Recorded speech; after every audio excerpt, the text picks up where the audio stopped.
পটলের দোমা। হ্যালো সবাইকে, এখন বাজে রাত্রি 10টা। তো এই মকর সংক্রান্তিতে আমার শরীর খারাপ থাকার কারণে আমি কিছু বানাতে পারিনি। এমনিও আমি কিছু বানাতে পারি না, মানে পিঠে পুলি জাতীয় কিছু বানাতে পারি না, আর অভিষেকও বানাতে পারে না। তো সেই কারণে আমাদের খাওয়া হয়নি। আর বাজার থেকে কিনে খেতে আমার আমার ভালো লাগে না, বেসিক্যালি মানে সেই রকম লাগে না। তো হঠাৎ করে আমার বাড়ি থেকে ফোন এসছে যে ওখানে পিঠে বানানো হচ্ছে। তাই রাত্রি 10টা বাজে, এখন আমরা যাচ্ছি পিঠে খেতে। আর বাংলার পাঁচের মতো মুখটা দেখে ভদ্রলোক রাজি হয়ে গেছেন। তো এই আমরা বেরিয়েছি। বাইরে আজকে প্রচন্ড ঠান্ডা, মানে প্রচন্ড ঠান্ডা, কিন্তু তার মধ্যেই যাবো আর কি।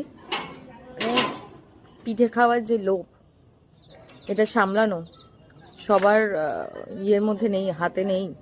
আর আমার হাতে তো এমনিই নেই, তাই আমি মানে জোরো গা নিয়ে, জ্বর সমেত গা নিয়েই আমি যাচ্ছি।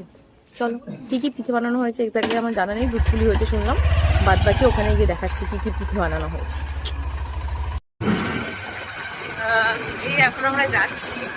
একটা কথা আছে, সবাই জানা হয়তো, লোভে পাপ, পাপে মৃত্যু। কথাটা মানে এটা যে বাইরে আজকে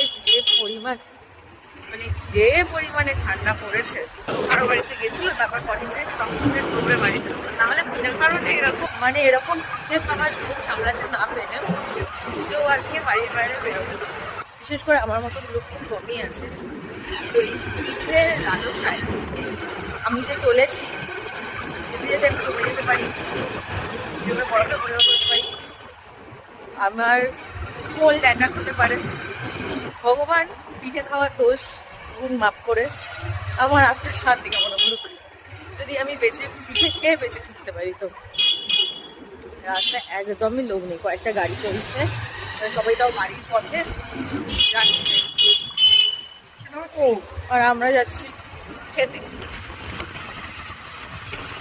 ইদা পচল, ইদা পচল নাকি, ইদা পচল নাকি, তোরা তো ঠান্ডা লাগলো কি? ইদা পচল, ইদা কে?